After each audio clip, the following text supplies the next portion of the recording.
I can't talk about my military experience without acknowledging the spouses who go above and beyond, the friends who go above and beyond, the family that goes above and beyond to make it so we don't have more people in the military committing suicide. Because I can tell you this right now, there is no amount of hate or frustration or rage that's going to make a child not feel sad when they're trapped after not talking to their parental unit for years when they're about to die.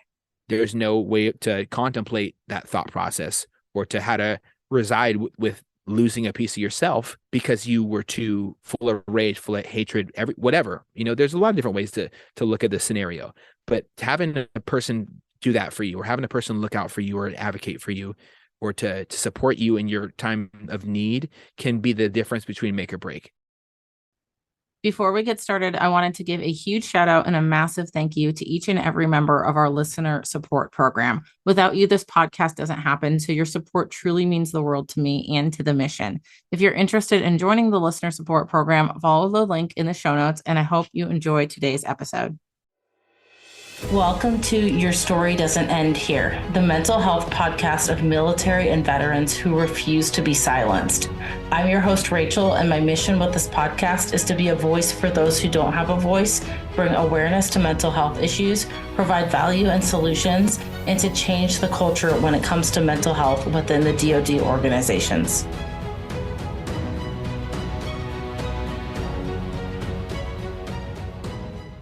Hey, everyone. Thank you so much for coming back for another episode of Your Story Doesn't End Here. Today, we have the pleasure of having guest Eddie Lowery on. Eddie is the host of Off the Deep End podcast. He was born and raised in the PNW. Coming from a military family, he decided to join the Navy just before graduating high school, quickly advancing from E1 to E5 in 2.5 years and becoming qualified in all that he could. He returned home after 4 years of workups and deployments. And upon his return from the military service, he recognized the severe mental health struggles of the active duty and veteran community. Relating to these, he created a platform that looks to empower others by sharing stories of guest trials, tribulations, and triumphs. Eddie now looks to continue his outreach efforts in hope of reminding all listeners not to pass the pain. Eddie, it is such a pleasure to have you on the show today. I am so glad you and I connected. We have so much similarities in what we do. And I think that immediate connection was just there when we met. And so thank you so much for taking the time to be on the show today. Oh my goodness. It is an absolute honor, a pleasure, and a privilege. I'm so thankful for you having me on because I really love your platform and the things you put out. There's nothing more powerful than the gift of storytelling, letting another human being express himself and getting things off their chest in hopes that it's going to help another person get a tool in their tool belt so they can fix their problems in life on their own without using extreme forms of alcoholism or ultimately passing the pain via suicide. And that's something that we can all work together, and that's how we can make a huge significant impact on others around us. So I'm so honored to be here with you in your presence because it is a very large positive and uplifting shadow that you cast. Thank you so much. Thank you. Well, I am going to pass it off to you. I know you said that you don't typically share your whole story as a whole. So this is exclusive, guys. If you're listening in, Eddie has never done this before. I'm so ready to hear your story. So you have the spotlight. Oh, okay. Well, my hands are already sweating. So here I go. Here goes everything. So my name is Eddie Lee Lowery Jr. I was born in 1993. Not going to say which day, but it was a beautiful summer day. And I was born right here in the city of Linwood, Washington, where I currently reside. Um, you know, Growing up, you don't normally expect to look back on your life with a lot of confusion, frustration, not fully understanding your circumstances back then. But I slowly grew really frustrated as a child because of a lot of things. There was a lot of he said, she said, a lot of kind of disillusion with what the truth is as I grew because I came from a partially broken home. I had a stepdad who stepped up and stepped in, and I'm overwhelmingly thankful for him. A mother who loved me very much, and a dad who re-entered my life at the age of 17. But growing up, I was really into everything outdoors. If I watched Pocahontas, I wanted to go outside and cook on a fire in a loincloth, or I would want to, watch Black Hawk Down and go out and get a stick and pretend I was, taking out terrorists and doing the right thing and being the own hero in my story. So I was very, very easily influenced by positive role models, no matter who they were. So if something inspired me, even if it was just for a second, I tried to latch on to that and share it with my friends in the neighborhood. Always being active, a lot of time on the trampoline, a lot of time putting on boxing gloves and fighting on the trampoline. I was loving music, I was loving art, and there was something kind of off at all times. And I think it was me knowing that there was a piece missing from my life. I looked for a long time, and I think it'll come full circle when I talk about it a little bit later. But I found out later that the piece I was missing was not relying on other people to make you happy. I think that is a lesson that is not often shared with the youth enough, is that you are good enough, you are loved, even if this person might not be there for you in your life. They might have, abandoned you and left you with abandonment issues, but it doesn't necessarily mean that you can't be the hero of your own story. So as I grew, I really loved school. I really loved sports. I love hanging out with friends. Like I said before, music, art, any form of self-expression, I think is so important for individuals to tap into, whether it's jazzercise or gardening, anything you do it like it's your very last day on earth. That's something I've always tried to live, live that kind of that culture, that kind of creed of enjoying and living and being passionate about everything I do. So anyone who knows me at a friend level will always tell you that I do everything 110%. And if I don't do it with my perfect effort, I feel really bad because I could have been better. And I'm slightly perfectionistic when it comes to that, like how I look at myself, not in a negative judgment, but if I don't apply myself, I don't want to provide half-ass effort. And that was something that was very, very, very apparent when I was a kid, whether I was mowing the lawn and I missed a spot and I freaked out, or I was hanging out with my little sister and I tried to teach her something and I made a mistake and she corrected me. I felt horrible for misguiding her. So doing the right thing has been kind of a root of who I was, even as a young child. My little sister came into my life when I was 7. I loved her, and I still love her more than life itself. I just was the officiant at her wedding, and it was an overwhelming experience for me to, be a part of that special day for her. But, when you love somebody more than life itself, you give a part of yourself to that human being. So me loving my sister like she was my own daughter was not a surprise when my stepdad deployed after 9/11. 9/11 was a very, very huge thing for so many people in my generation, myself included. My stepdad left that night for Lewis. He just left. No one can get a hold of anybody, and he flew to Germany that night, and then he flew back, and then he said he was deploying immediately. Everybody was getting deployed. So he was in the United States Air Force at the time, and that was one of the 3 deployments he did in support of the efforts there. And each time he told me, "Hey, you're young, but you're the man of the house. I need you to do this. You have to look out for your mother, your sister, take care of them, and do the best you can." And that was a very, to most people, that sounds like a ridiculous burden to be a man of the household when you're still trying to figure out what a man is supposed to do. I was very, very young in that day and age. So I didn't have all the answers. I didn't have the right lessons to share. All I could do is try to love and nurture her and read to her, be there for my mom, ask how I can help, try to cheer them up and all these things. And of course, miss him, because how can you not miss somebody who is literally the hero in all the movies that you're watching? Black Hawk Down, A Bridge Too Far, whatever I watched, as long as it was military related, I always had a very huge sense of pride fill me. Not just pride in my family because of military service, but also pride because I knew what direction I was headed when I grew up at a very young age. There was no way in hell that I was not joining the United States military. No matter if I lost a leg, I would find some way. If I had to serve trays of food at a place in the United States and never ever deploy, I was going to serve the military in one way, shape, or form, because that's something that was very important to me, even as a youngster. My grandpa made sure of that. So, when Bill was deployed, I spent a lot of my time focusing on how am I developing as a human being, learning about my ancestry, learning about the history of my family. So I had one side of my family who was, involved in the Black Panthers and stuff like that. And I had another side of my family who wouldn't hold me because I was Black. So it was very, very interesting because I come from a half black, half white heritage, and I'm not going to make this about culture or about your skin color because it's not. It's about being an American. But these are issues we do face in America growing up. You never know what obstacles you're going to face. But all I knew is that I loved everybody around me, regardless of what they looked like.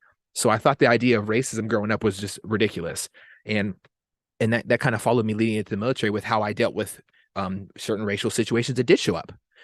So, I'm growing, I'm getting older, I'm in my middle school years. He's back home from deployment. I noticed some things to have changed about him. He screams in his sleep. Sometimes he's got sleep apnea.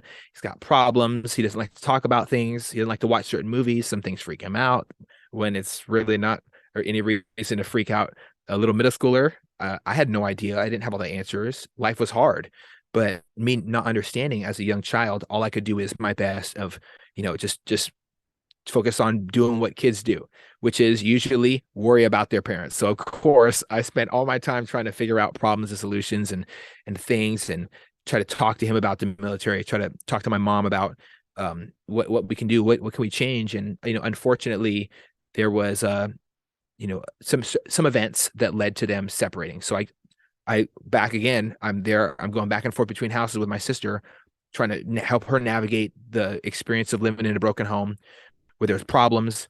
You got one parent suffering all these different issues that get related to military service for the first people who got sent overseas in that type of platform. When it comes to everything that happened in Afghanistan and Iraq, and there's the first wave that went over there, they experienced things that the next wave was not, and their reliefs were not, and their release were not. The deployments were ridiculously long. I have a friend who deployed for 18 months straight, missed his kids being born, missed so many things. And, it cannot be said enough that I'm so thankful for everyone who's gone before I had the opportunity to serve in the United States military. The people who did, they've done things that I would never even contemplate having experience. And I try never to compare my military service to others because that's not appropriate. It's not a good thing. It's not positive to compare what we endure, what we do on behalf of our nation's, our servitude to our country. It's not for us to compare, to contrast, to try to say, oh, my service, I went through more bad stuff than you, or I had a cakewalk compared to you. We all signed our name on the line, even the Coast Guard. We all, sir. No, I'm just. It's all jokes. It's all jokes. Don't shoot me. It's everyone did their duty, and I try to offer that solace to people who are going through a tough time, feeling guilt, sorrow, frustration about their service. That it doesn't have to be a bad experience when you appreciate the good work and good effort you put in. No matter how bad the experience was, you still provided something. The nation, people in it are still grateful for you. The American flag still does represent a piece of who you are, and you've contributed to this country. And, everyone listening, please be so proud of yourself. Be proud of people around you who have served. We cannot say thank you enough for their service, and for the families of those who have served. Thank you for your sacrifice, because damn knows, the whole world will never be the same because of what mothers, what fathers, what sisters, brothers, cousin, aunties, neighbors down the street, random people in the cities, people in the airport buying lunch for somebody who, when they're coming back from deployment. America would not be the same without these amazing people. And everyone around us is a part of that, that USA, that United States American flag. And all of us help create military service. It doesn't just show up with one person signing their name. It's a community. So, for me, trying to figure out where my place in that community was pretty short and sweet. After high school, I was unfortunately having some serious issues, broken home. Everybody goes through colorful, frustrating, dark parts of their life, and I definitely fell into some dark portions of my life. Violence is not something that's I'm proud of, but it was a part of my teenage years. I've had bad experiences. I've been shot at. I've dove into stores, and when an active shooter was was shooting up a store. I've had the nervous sweats when I didn't know if I was going to make it home. I've done egregious acts as well, where I do regret them, but it has become a part of who I am, and thankfully all that changed, and I had the opportunity to go to the United States military when I turned 19. I wrapped up my senior year of school, and I left. I had so many great opportunities waiting for me around the corner. I Some people look at the military as a stepping stone for their education. Some people look at the military as a stepping stone for their future, for like buying a house, like using the housing bill, which is a great thing that is tied to our military service. It allows us to get like zero. I think pretty my buddy got 0% APR. I'm not sure how he did it. I'm not a financial expert when it comes to houses, but there's so many people out there, veteran service organizations who would love to help. And I'm sure that anyone can do the research and use their benefits properly. So if I can say anything to those who are about to leave the military, or have left the military, like, oh, where do I go from here? Use your benefits. Use your benefits and trust your instincts and find your happiness. Going into the military, I didn't really know what my happiness was. I was living with the guy who I waited for 17 years. I had a bad home situation. Domestic violence was a regular occurrence. Alcoholism, arguments, fistfights, violence, drugs. It was surrounding me everywhere I looked, and I knew I needed to get away from that. I didn't really have any other family to lean on. All I had is my amazing girlfriend at the time, now my wife. Wow, am I blessed? And a hope, not even faith, because hope, it looks at a fire, it's like, oh, I don't know if I can make it through this, but faith runs right through that shit. And I didn't even have faith at the time that I was going to know what's around the next door. All I saw was, I went to sign up for the army. They're like, well, do you have any criminal charges? I said no. I said, well, we can't give you that job you want. I said, okay. And the Navy was like, oh, we'll give you whatever job you want. So I signed up. I went.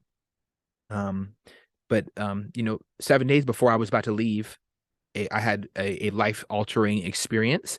And I think we all have life altering experiences that really kind of create who we are, can leave us with a chip on our shoulder, can leave us with frustration, anger, sadness, depression, wondering why me, or to look inward. It makes us look inward. I try not to look inward. I try to look out to my friends. That's why me talking about myself is, horribly uncomfortable. So all jokes aside, 7 days before I left, I was supposed to have a going away party, and my whole family was there. And my dad walked in super drunk, my biological father, and super drunk, really frustrated. And then we kind of got into it in front of my mom and my best friend, and it escalated.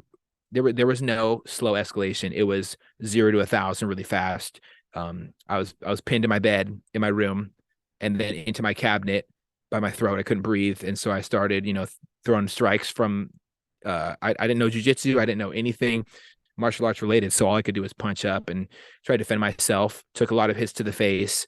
Blood was everywhere. I ended up getting some good kicks in and scrambling to my feet, grabbing some scissors and telling him that I was gonna, do whatever it took to get out of the situation. And if he tried to touch me again, I was gonna remove him from the world. Not, a positive situation. There's a lot of bad ways to look at going through, looking at the person who you've asked yourself, why are you not good enough for so many years, just to find out that this person is not who you needed in your life.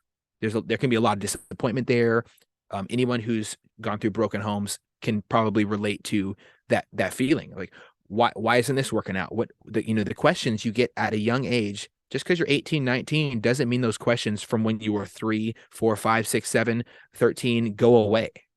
And it kind of gets frustrating. It kind of gets tough to try to ask yourself, this is not what I wanted. I wanted to be happy. I wanted my parents. I didn't want a violent encounter and alcoholism and frustration and, things to consume me and hatred to consume me. And ultimately it kind of did, holding on to that grudge, me walking out with a knife in case I had to kill him, orders in my cell phone, and a couple addresses written down. I had a page of addresses I was going to write down to write letters from boot camp. And I only had 2 names. It's my sister's and my now wife's. Thank God I had those. But I left. I had no home. I had no support. I had nothing. All I had was the possibility of joining the military, and a contract, and my wife now, who was the most amazing support system. Her and her family took me in. They fed me. They Like I didn't have clothes to put on my back. I didn't have anything, and I'm overwhelmingly I get overwhelmed and super thankful every time I even think about this. But for those 7 days, I knew I had a place to stay, and I left for the Navy, and ever since then, my wife and her mom have been my huge support system, and I'm overwhelmingly thankful for them. I don't think that anybody can do this military thing alone. When I came back from the Navy on leave and stuff like that, I had friends who say, "Hey, come drive to me," or come oh, you're back in town, come see me. Like they refused to let me leave. They said, "No, people come to you when you come home. You already traveled 700 miles, or sometimes it was almost 3,000 miles." So having advocates for in your corner are so important in life. And going into the military, it's a weird thing. You don't know what's going to happen. Yeah. How many naked people are you about to see in boot camp? How many people are going to get sick in boot camp? How many are they going to yell at you? Of course they're going to yell at you. It's probably a bad question. Some people say there aren't bad questions. You're going to get yelled at because you're not conformant yet to what their standards are. The military should have, I know they are very lackadaisical sometimes, especially in current today's society, but you have the standard and you rise to meet it, or you don't. It's that simple. Because every single decision you make when you're training and when you're applying yourself directly relates to the safety, security, and overall functionality of the entire command, the people in your division, the people in your department, if you're in the Navy, the people next to you, and the people who sleep above and below you if you're in racks. And it's important for them to go home too. A lot of people don't really get that perspective when they first go and they think, "Oh, why is this happening to me? Why am I having a bad day? I didn't sign up for this. I thought we were gonna." The recruiter told me, there's so many things that the recruiters tell people. They never say everything you do is directly impacting everyone around you, and that's what you're gonna really miss when you leave, and that when you're transitioning out. So it was almost a shell shock to me how lackadaisical the standards were. I didn't understand. I tried to do everything the right way. Doing everything the right way in the military is the least successful way to make people like you, I would say. You're definitely going to make some people frustrated if you rise into a leadership position and you do the same thing. And I learned that very quickly. I tried to follow the standards of other leaders in my area, and there's more than one way to skin a cat. You don't have to do everything the exact same way as the person who's always yelling. You don't have to do the same thing as the person who's always smiling or not caring. And you don't have to, half-ass your efforts ever. It's a never good thing to half-ass your efforts. Do one thing like you do everything is a very, very important lesson that you can take away from people around you, and also from John Wick 4. It's a great movie. But one of the most important things that I learned when I first got to the command is, wow, aircraft carriers are fucking gigantic. I had no idea that you could fit a whole city filled with things inside of a steel hole and have everyone working together and coexisting. Now, don't get me wrong, there was a lot of fights, a lot of frustration. There were so many fights. Oh my God, there were so many fights. And I think that it's important to blow off steam as long as you can reconcile after. But there was a lot of conflict. There was a lot of leadership bashing heads, especially when you get over to the Middle East and you actually do start your deployments. But even before I deployed, workups were a thing. So you have an aircraft carrier, the United States Theodore Roosevelt, the best aircraft carrier in the United States Navy, bar none. Anybody who was on the 2015 deployment crew can attest to this. It's just, you had a great group of leaders. Everyone grew together. So you had a very, very stripped down crew.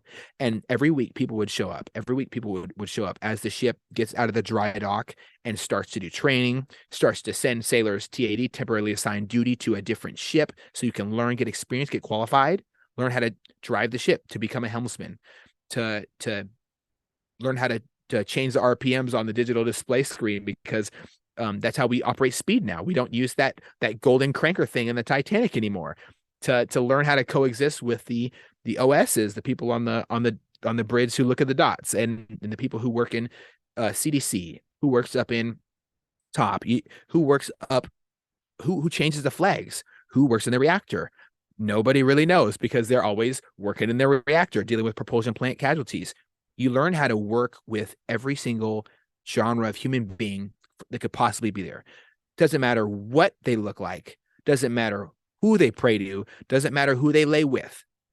That person next to you has United States Navy on their chest. That's all that matters.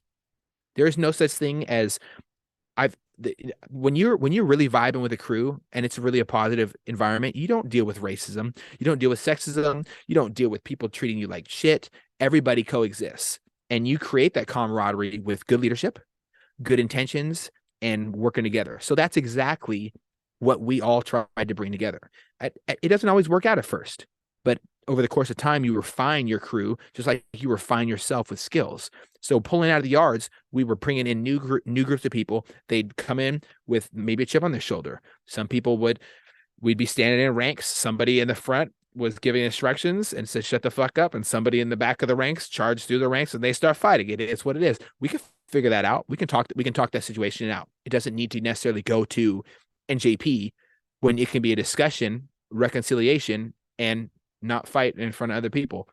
It's probably a smarter decision, right? You're going to butt heads when you first come together with a crew, but over time, you build that family environment. And the family environment is what we usually miss when we leave the military. That the camaraderie that you create with the person next to you. It's more than just a brotherhood or a sisterhood. You spend more time with that person 365 days a year, 7 days a week, 24 hours a day. You're sleeping within a group, a one room with 90 guys. That was my life. 90 guys from all walks of life. I know some that were from the hood. I know some that were from the burbs. I had some people from the farm. And I really love the people from the farm. They got a lot of good stories, but everyone brought something to the table. And that's what makes the military so special. Diversity, and not forced diversity. Like, oh, you need to check this box to be here. Just, I accept you for who you are. Let's get this job done. That is what makes the military special. And as we created that environment, we created the perfect 2015 deployment crew. I've seen crazy experiences on an aircraft carrier. I've seen people snap and go in literally insane and have to be removed. I've seen an aircraft carrier drift almost in the water. I've seen people get rescued from sea. Like, we were the Coast Guard. We dropped our fast boats and went after them. I've drove a ship for 24 hours straight, except for using the bathroom. Other than that, like, I drove for 20. I wanted to do it one day, so I spent all day on my off day driving the ship for 24 hours. I got to see stars like the world can never portray on any movie, on any TV show, any even video game. You cannot create how beautiful the sky is out there on the water with nothing bothering the light. I've seen the coast of Florida Keys. I've seen the most beautiful blue waters. I've seen the craziest windstorms. I've seen hurricanes. I've seen storms that look like we should turn around. I've seen loss. I've seen tears of joy when people get reunited with their kids. I've seen death. I've seen really bad, risky scenarios that we shouldn't have done. But I've seen, more than anything in the military, my favorite thing that I've ever seen is the love that good leaders have for their subordinates, quote unquote. I would call them their kids, because that's almost what it feels like when you have somebody there. Like BMC Brontes, he retired as a senior chief. He was my hero. When I got the worst phone call of my life, or worst email of my life that led to the worst phone call of my life. I got an email from my lady saying, hey, your dad, who you haven't talked to in years because you got a really bad fist fight, is going to be dead in 3 days, and you're trapped out at sea, and there's nothing we can really do about this. Like, how do we address this situation? Like, what can I do for you? She ended up staying in a hospital holding his hand for 72 hours straight. They just didn't leave, just held his hand until his last breath, where I had to make the decision for them to pull the plug. And I often think of what type of human being would do that in general in life. I don't know anybody who has the emotional fortitude in my life that would stay there for 3 days, sleep holding his hand, wake up, hold his hand all day, wait for me to call and check in on her on the emergency line, or send an email so she can respond, or deal with the Red Cross, deal with the nurses, deal with everybody, kick people out of the room who were just showed up drunk. I don't know what it takes, a special type of human being to do that. And I can't talk about my military experience without acknowledging the spouses who go above and beyond, the friends who go above and beyond, the family that goes above and beyond to make it so we don't have more people in the military committing suicide. Because I can tell you this right now, there is no amount of hate or frustration or rage that's going to make a child not feel sad when they're trapped after not talking to their parental unit for years when they're about to die. There's no way to contemplate that thought process or to how to reside with losing a piece of yourself because you were too full of rage, full of hatred, whatever. There's a lot of different ways to look at this scenario, but it's having a person do that for you, or having a person look out for you, or advocate for you, or to support you in your time of need can be the difference between make or break. And I'm so thankful for her having that team back home to take the brunt end of the situation. Really took a huge weight off my shoulders and allowed me to try to deep breathe and figure it out so I could come back and deal with that when I came back. And even then, I had a huge support system that kind of brought me through that. There's a lot of guilt that often sailors go through when they're or are airmen, our Marines, our soldiers, even the coasties go through experiencing loss while deployed, loss while, in service to their country and not being able to be there. There's something that can't be described in words about how you feel about yourself after not being there for your family, not being a part of it. And you don't really get to grieve on your own on that time. There's no forced grieving. When you're at home, and not trying to downplay anyone else's experience when I say this, please forgive me if it sounds that way. But when you're at home, you have no choice but to deal with it. You're there. You don't really necessarily get the time to grieve when you're out, and it can destroy you. I've seen it destroy people around me. I definitely was feeling pretty destroyed in this situation because of the circumstances. But I had an amazing team, not just home, but also around me that took care of me. So, Chief Brontes, Senior Chief Osbury, Lieutenant Atkins, all of them, they surrounded me with love in that moment where I needed a family. They were my family out at sea. I cannot tell you how many people came and checked on me. I can't tell you how many people walked up, just put their hand on my shoulder. They started to cry. I started to cry. They walked away. I walked away. Like, the special moments that will be burned in my brain like a CD of people who came to check on me when I was going through my very worst experience when I was deployed. And that type of camaraderie, it's really hard to find in what we call the civilian world or whatever. I call it the normal world because it's normal out here. It's really not civilian. It's pretty normal. But when you're on this side and you're experiencing loss afterwards, it changed your perspective. So now I've been in the shoes where I'm surrounded by my family again, experiencing loss. And wow, is it hard to connect with anybody at all and even have the experience of trying to grieving after you've put off grieving and in a negative form, try to compartmentalize things is not a positive thing. But we have to do that in the military. We have to compartmentalize our emotions and handle the mission. The mission comes first at the end of the day. We can't, at the same time, we have to find that happy medium as leaders, because I was in a leadership role as well. Where is the happy medium? Do we take care of our sailor? Do we take care of the mission?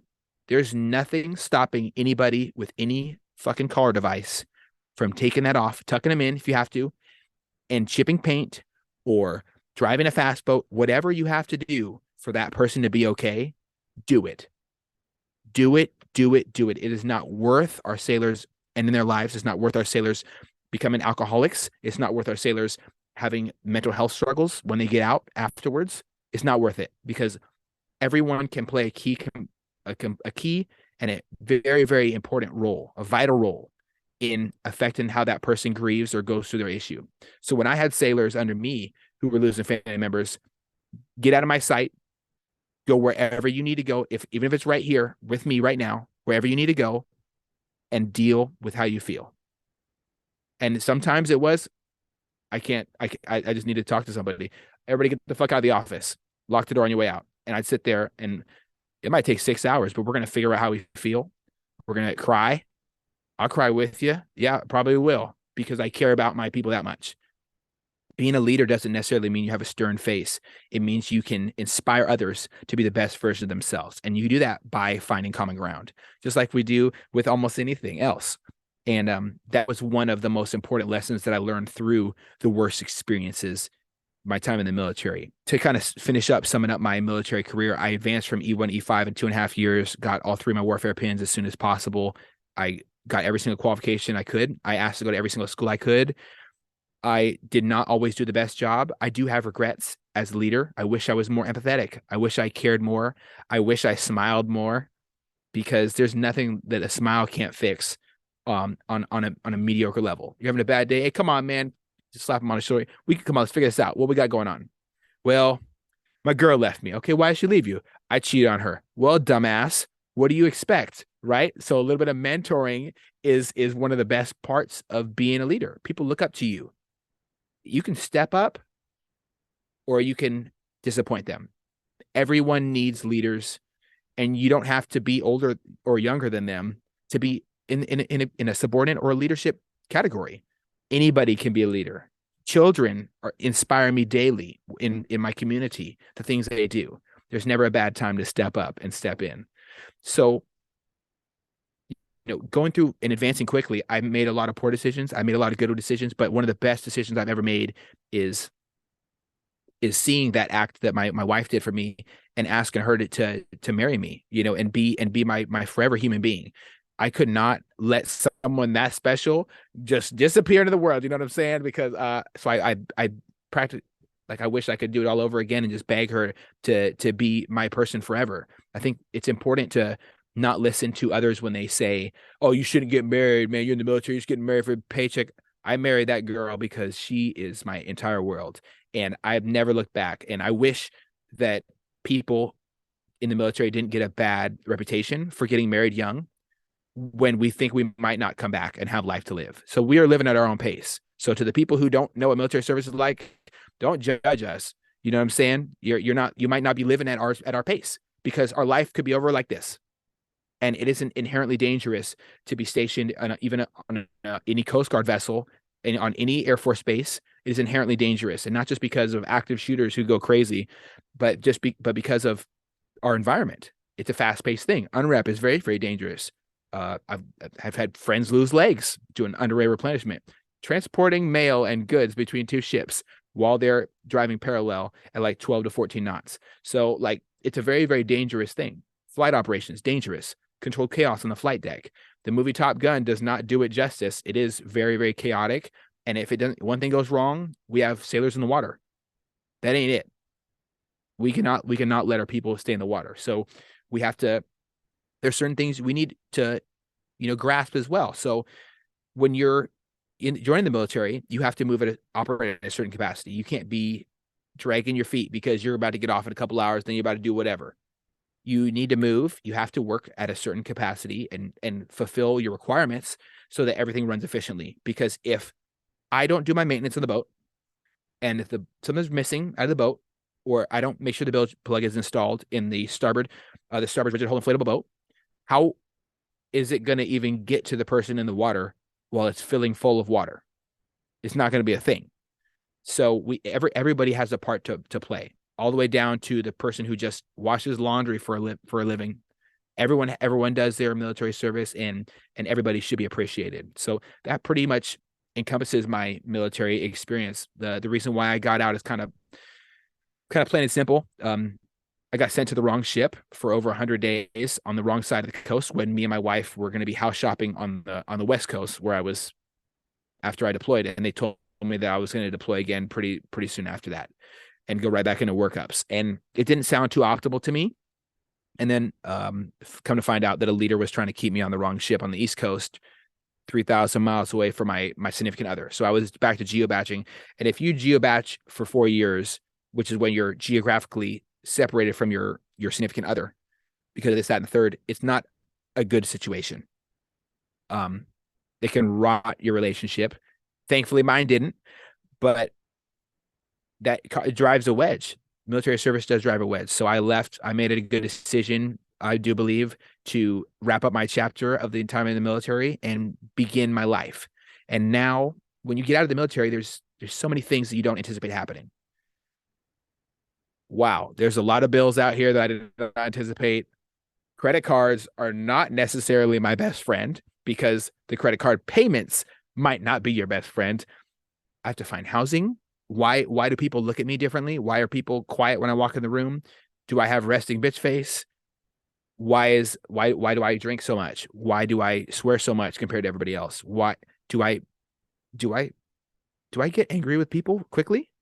Maybe my temper hasn't been checked because I've been an emotional wreck, just being full of rage and just working to deal with my problems that I'm experiencing because I'm guilty of things and I feel guilty because no one's guilty unless you commit a crime. You feel guilty. I dealt with quite a bit of emotional damage from the decisions I made in my life and from not properly dealing with them. And dealing with them can be as simple as saying, you know what? I really fucked that up. Time to not make that mistake again in the future. Or maybe I shouldn't drink when I'm upset. Maybe maybe going to work and coming home on the way home, you stop at QFC and grab a bottle of Jack and just downing it as soon as you get home is not a positive way to build this great relationship that you came home from the Navy to make. Or maybe I'm not grieving properly because I don't know how. Maybe substance abuse is not a proper thing. Maybe I'm sad because my friends are committing suicide everywhere and I want to do the same thing because I'm depressed and not letting off any steam. I think it's essential for everybody to do temperature checks any chance they get. When you're alone, I do it often throughout the day. Temperature check. How am I feeling today? Am I pissed? Probably am. If I'm at work, I'm probably a little bit upset about a couple things, and then I fix them, and then I feel happy because I want to check off my list. So I know myself now. It's been years since I left the military. Getting out of it is quite a different story. You don't know how you're going to react to certain things. Oh, if I hear a whistle blow, I think it's time to run and go save someone from water. If I hear certain noises, I get nervous. If I hear gunshots, I get nervous. That was from my time before the military. If I hear certain things, I get nervous. If I hear children crying and they don't stop soon, I get anxious. Like, is everybody just letting this kid cry? Like, the parenting is going to be very interesting for me. I don't think I'm going to be I'm gonna probably be a coddler. I'm gonna do some parenting classes that I'm already actually planning on doing right now. But when I came out of the military, everything was weird to me. It's a strange new world to be outside of a 4-year contract with something. You leave a piece of yourself when you leave the military. You're not going to be the same person. You're just not. Just like when the first time you hear a gunshot that whiz by your head, you're never going to be that same person you were. You're not going to be that freaking 14, that 12, that 11-year-old kid wondering, oh, what was that? It's not going to be a what was that? It's like, oh shit, what was that? You're not going to be the same person when you come back from the military. You're going to have different wants. You're going to have different needs. You're going to have different goals, different dreams, aspirations. Find out what they are, hold on to them, and don't ever let them die. When you let your dreams die in life, you can really fall into a deep, dark well. And finding salvation in a situation where you don't necessarily have any idea who you are as a human being can be hard. You have to find yourself. And I struggled. So many nights where I was freaking out, going through the knee pain I was experiencing, the night terrors every night terrors, horrible waking up. I'm very, very ashamed to say, but I'm thankful that it doesn't happen anymore. I woke up and my wife's holding her face because I was fighting somebody in my sleep. These are not positive things to do if you want to be a man who wants to have kids. And what if you want your kid to lay next to you and your wife? And these are scary thoughts of, why is this happening to me? What is wrong? So I made a decision. I didn't say, okay, well, I might try. I made a decision. I cut off every other option. I had to work on myself. I had to get better. I didn't care what I wanted to do. I was broke as a joke, wiping down tables at a restaurant, 24-hour restaurant. I didn't care. I started exercising. Movement is literally life-changing.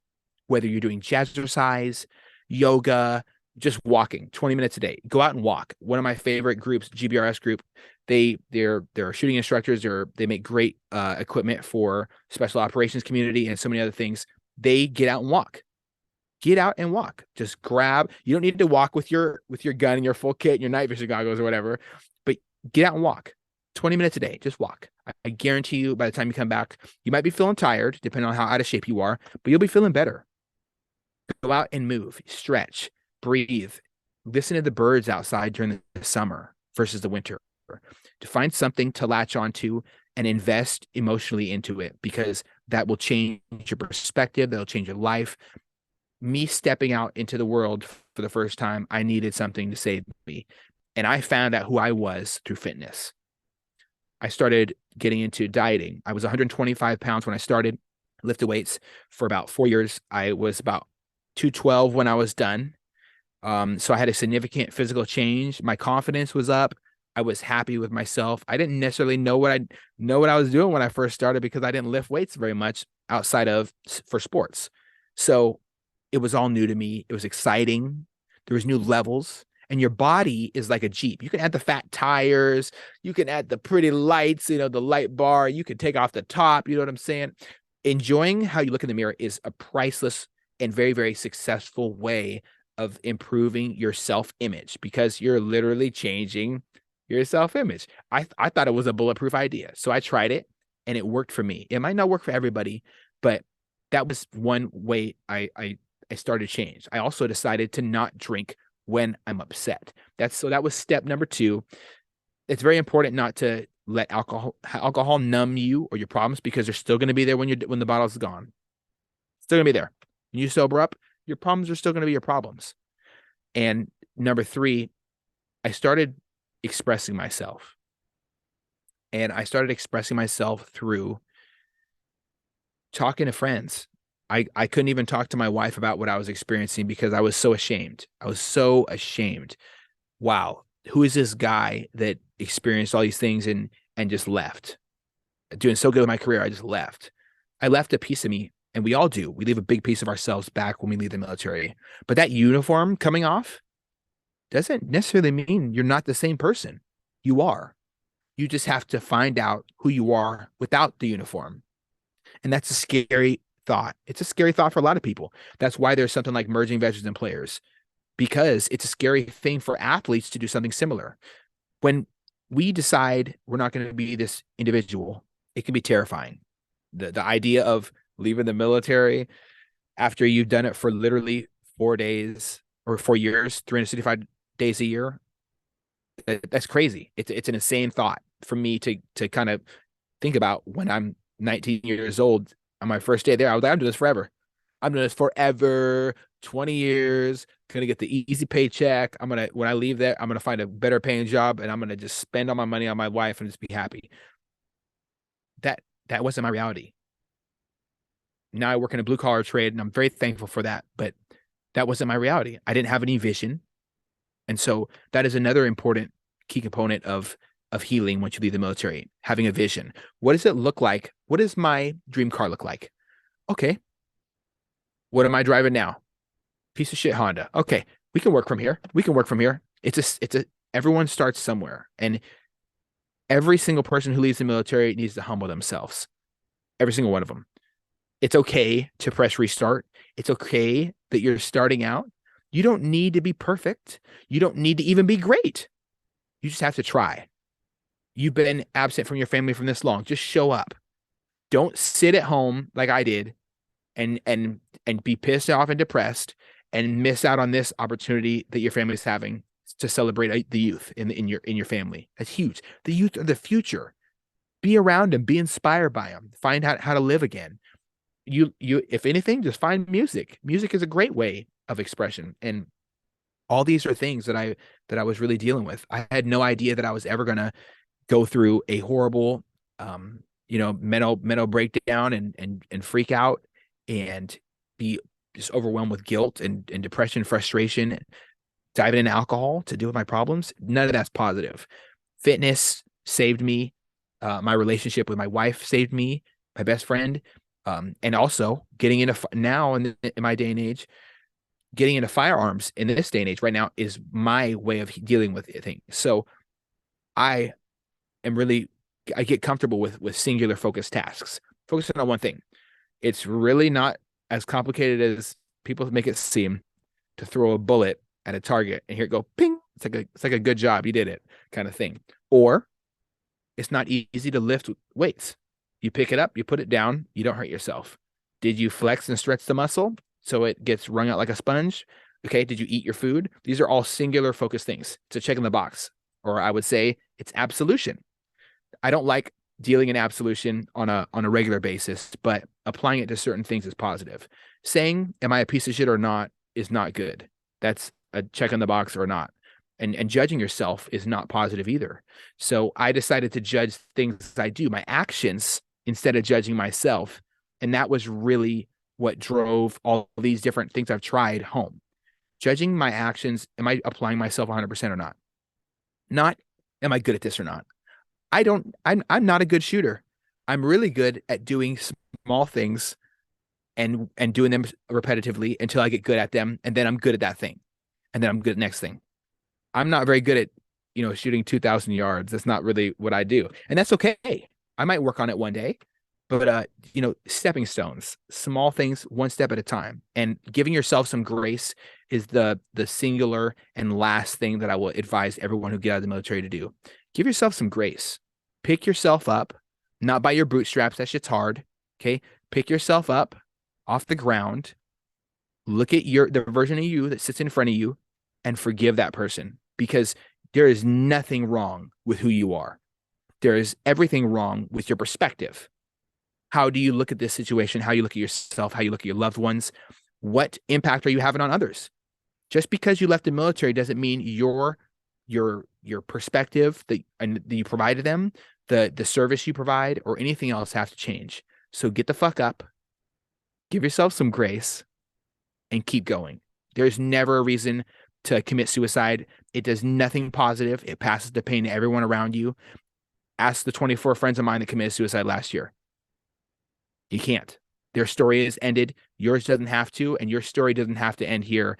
And you know what? Like, that's really why, I love the name of your podcast, because it's so special. It doesn't have to end. And there is nothing that is going to ever stop you from reaching the top of your own mountain but you. Applying and taking responsibility for your life creates beauty. I cannot tell you how overwhelming it was for me the other day. On my best friend committed suicide last year on the 21st. And on the 21st, I walked out to my work vehicle and I heard birds chirping. I was like, damn, I missed that so much in the winter because all the birds left. I get to hear songs of animals, and something as minuscule as that can give you great perspective. I encourage everyone to step out of their life that they're living in. If they feel like it's shitty, just step out, go outside, find a reason to live, because you are worth it. Your family is worth it, and your story doesn't have to end. So please stay here, my friends. Please do. Wow. What an incredibly powerful story. So I have to say, you're very well spoken. B, you have an amazing story, and I resonate with so much of what you said. There was two things that really stood out to me that I wanted to hit on, just for the listeners to really think about this. And one is that you talked about when people came to the command on the boat that you were on, someone might have a chip on their shoulder, someone might bring in some baggage, quote unquote baggage. And the reason that stood out to me is I think that people expect sailors to come from command to command to command and not have a chip on their shoulder. They expect people to just conform, right? But when you have an expectation that, hey, not everyone's going to come in and just conform right away. Some people have had a bad experience. Some people come from broken homes. Some people come from broken families. That's okay. How do we become solution oriented now and work together as a cohesive team, instead of just saying, oh, you're here and you're not conforming? Well, that's your problem. I think that is an incredibly important leadership principle that I hope every single listener takes away, is that you're going to get that diversity. We know this, but when you have an expectation that that person, or maybe the next person, or maybe the next person, maybe the next 5 people that check into that command are going to be disgruntled. Okay, how do we look from a solution-oriented perspective and continue to cohesively work together, but then also understanding that every person has different needs? You touched on some people need to talk Some people need some space. That's okay. It's learning those different needs.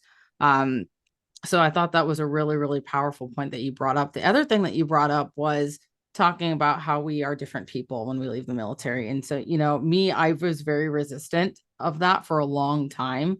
When I left the military, my husband would always tell me how I was a different person. And I was like, no, I'm not. I'm the same person. I'm the same person. I didn't change at all. I don't think it really hit me that we as humans can change, our lives can change in the snap of a finger, until the year that I left the military. I was pregnant and I ended up getting Bell's palsy. So half of my face was paralyzed for months. And that is when it hit me full force that we are not guaranteed to be the same person every day. Your life can change at the drop of a hat. And there are experiences in life that they will change us over time. And, how we look today, how we feel today, that might not be the same person we are next year. And in fact, we really don't want it to be the same person, because we're always aiming for growth and to be better, right? But it didn't really hit me that we change as human beings, as simple as that sounds, until it physically happened to me. And so anyway, that just something that just really stood out. I want to get into what you're doing now with your podcast, because I think it's very incredible. And you talked about how you lost 24 friends to suicide in 1 year. And I want to mention that again, because I don't think people understand the magnitude of how bad the suicide crisis is. And this is the reason why I do what I do, because I lost 3 when I was serving. And 3 for me, it literally destroyed who I was as a person when I was serving. And it's something that a lot of us vets in active duty, we deal with all the time. And you talk about, we compartmentalize, and we survive the best we can while we're active. But then sometimes when we get out and it really hits us, like, man, and it continues to happen. It's not like we get out of the military and all of a sudden our friends stop dying. Every time I see an article of a sailor that passed away, I stopped breathing for a second, because I'm like, is it another friend of mine? Is it another person that I knew? Do I have to deal with this again? And it's something that I don't think, when we talk about the normal world or the civilian world, I don't think people realize that this is something that we have to deal with all the time. And so, a bit of an emotional topic, Yeah, but I think it's important to talk about. So I'm going to pass it off to you for, whatever you have to say about that. 100%. Well, first I want to say thank you for sharing about Bill's palsy. That's horrible that it happened to you, and I'm so sorry that you had to experience that. We often take things for granted. A smile, being able to wake up and not feel your hands. um you know you know there's so many things I complain about on the daily basis that I take for granted, and so I appreciate you sharing to help me gain perspective in my life and be more appreciative. And I'm so blown away by how well spoken you are. I can't even think about me being well spoken. I just get nervous every time I talk about myself, because I've always been nervous to talk about and share my own experiences. I'm really good at not sharing my experiences. Actually, I avoid it pretty well, but here I am today, with this gracious opportunity. Losing 24 friends in a year is exactly what you just described. You don't, 3, I could, like, I right now, I can't imagine 3. I can't. I think about every single person who I've known that's ever removed themselves from this world, and there's so many emotions that come with it. I watched this clip of one of Joe Rogan's buddies was talking about their mutual friend that committed suicide, and it hit home for me. Like, your first thought is, "What, are you serious? Like, you murdered my friend. Like, you can't get revenge for the loss of that person. You wish you could have said something to stop him. You don't have the answers, and it eats you up. And we immediately accept the pain that they were feeling. And I think it's a weird idea to say that it doesn't compare or it's different. We do take on that brunt because they're not here anymore, and now we are. The people around that person are not gonna be okay afterwards at all. there's going to be nervous ticks. There's going to be when I hear the word kill, like the phrase kill yourself, or I don't want to be here, or people put up, you might think this person used to think that people were just complaining on Facebook, but then a week later you see them dead and everyone's on their page. I miss you so much. And you start to ask yourself, like, where were these people when like this was going on, or and then you realize, where the fuck was I? We naturally take on responsibility of our friends. That's why they're our friends. We care for them. And losing 24 friends with suicide is definitely the most difficult thing I've ever experienced. Bar none. Last year was super tough for me for a lot of reasons. I was like injured half the year, so you can imagine what a worker bee does when they tear their shoulder and can't work. They sit and think, and they try to do housework, and then get mad because they can only have one arm. They can't lift 10 pounds. So last year was exceptionally difficult for me, but I had so much time to ponder and think and try to develop a way to like take this burden off my shoulders. Like, damn it. Like, my friends are murdering themselves. Like, yeah, how does one person process that information? I feel like every week I went on social media, I tried to stay off for like weeks at a time. And I'd go on to talk about a podcast episode, and I'd see my friend dead. And wow, there goes the cycle starting all over again. The grieving cycle that I was so good at because I grieved great in the military, quote unquote. No, I didn't. No, I didn't. I didn't. I was horrible at grieving then, and I'm pretty sure I'm not very good at it now. I'm working on it though. I'm working on accepting loss. But it's hard to accept that type of death. It is. You don't just come back from it. And I wanted to put all that energy into a positive place. So I got really serious. I started a podcast about 2 years ago, and it was just about sharing experiences because I started having great conversations with people back in the Navy. I could talk to somebody for 3 hours, just listen, hear their experiences. Damn, you went through that. You're really special for still being here. Good for you. And they'll keep sharing more. And when you create a safe place for somebody to speak, they'll share their whole life story with you. They'll tell you about something they've never even told their partner or their parents or especially their therapist. I've had on a couple of domestic violence survivors that have never ever spoke with their therapist about their experiences, and they gave me the great opportunity to share their story in hopes that it would empower others who listen to my podcast.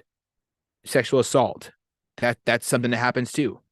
These are all experiences from people who are in the military as well, and it really crushes my soul to know and to say that, because we expect our soldiers and sailors and Marines and airmen and coasties and whatever they call the Space Forcemen and women's, the spaceys, the space cadets, I don't even know, but whatever they call them, like all these people, they all have a story to share. They all have experiences, and domestic violence doesn't belong to any demographic. Sexual assault does not belong to any demographic. Racism, not in any demographic. Experiences of hardship in general, not any demographic. There's someone from every race that commits suicide. Every job field. I lost one of my best friends that I worked with.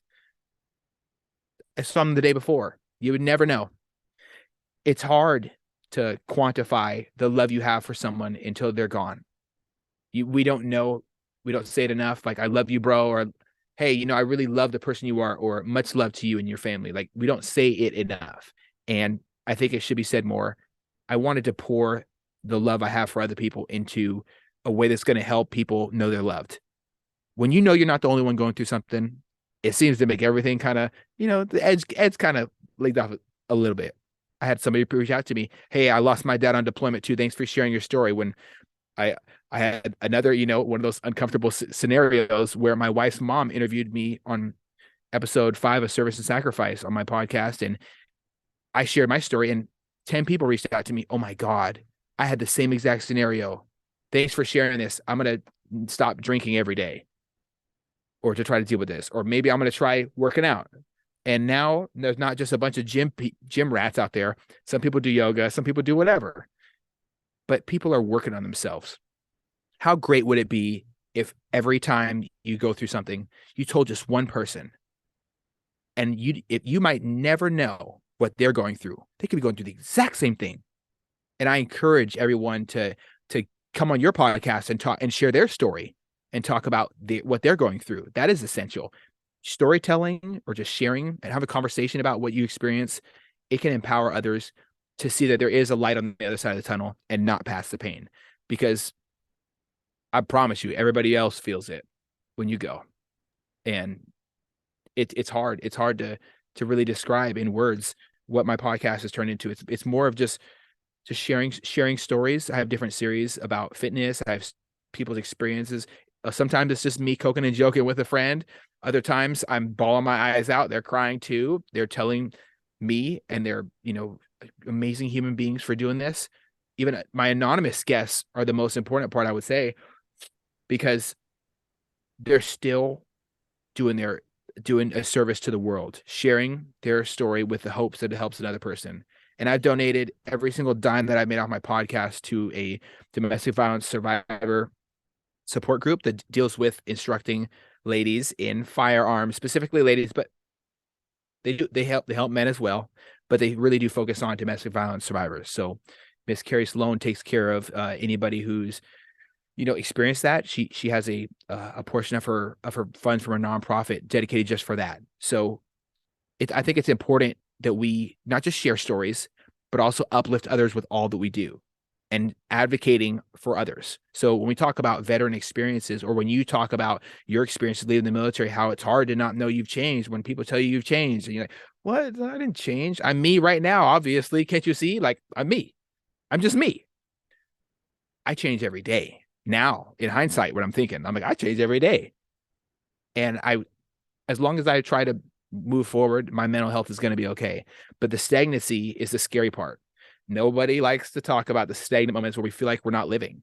And social media can be exceptionally harmful to our own perspective of that. So, to anybody out there listening who is really thinking about their life in a negative fashion, it's simple. Think about it in a positive fashion. What are you thankful for? What makes you happy? Do it. Go find your happiness. Don't wait. It's not going to come and tell you, hey, what's up? I'm your happiness.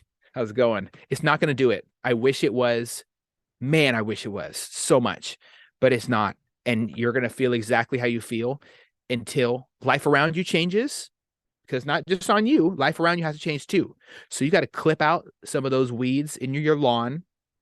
Sometimes you got to put some water on the ridiculously dry earth with the dead grass, and put out your lawn chair, sit there, sip your lemonade with vodka in it. If you drink, if you don't drink, just sip lemonade and just enjoy for a second how beautiful the sound of children laughing, birds chirping, and how beautiful running water out in the beautiful Pacific Northwest sounds like. Go hiking, enjoy, experience life, go shoot guns, go skydiving, live like you're dying, because we all are. But you don't have to end it now. Find your happiness, please. I think the biggest perspective shift that I had within the last few weeks, my husband and I bought a estate, and we're the second owners of this property. And there was a box of items from an individual, not the man who had died, that had the estate, but his son who had died a number of years earlier.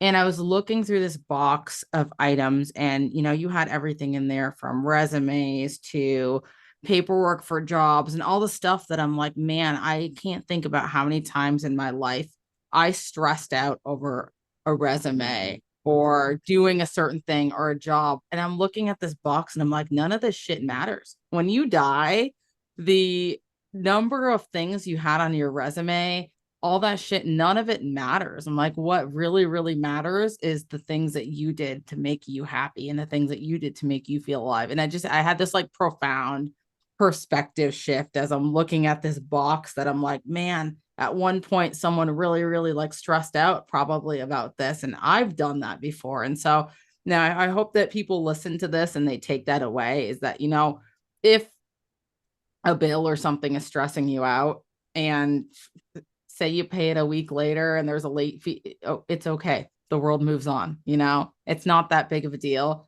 And I've been really focusing on that a lot lately, is like, how can I enjoy the beauty of my daughter growing up because she's growing up so fast? Or how can I enjoy, the people around me as I network and I meet new people and I experience incredible, amazing things. And so I love that you brought that up, because it really is in the little things, the birds chirping, the water, these things that like a lot of us do take for granted until you can't take it for granted anymore, because maybe something changes and it's gone. But Eddie, I want to, as we wrap this up, I want to, first of all, thank you for being on the show.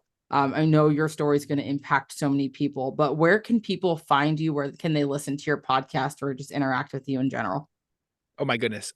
One, I want to say thank you so much for having me. It's a blessing to be here in this moment with you and experience a conversation with you is exactly like all of our conversations we've had at the PNW Vets meetings, because you're the exact same person all the time. And I think I appreciate your authenticity and you being an RMF, a real motherfucker, as well, and sharing your tough times as well. It's not easy to talk about the things we go through, but as we do that, we don't just go through them, we grow through them.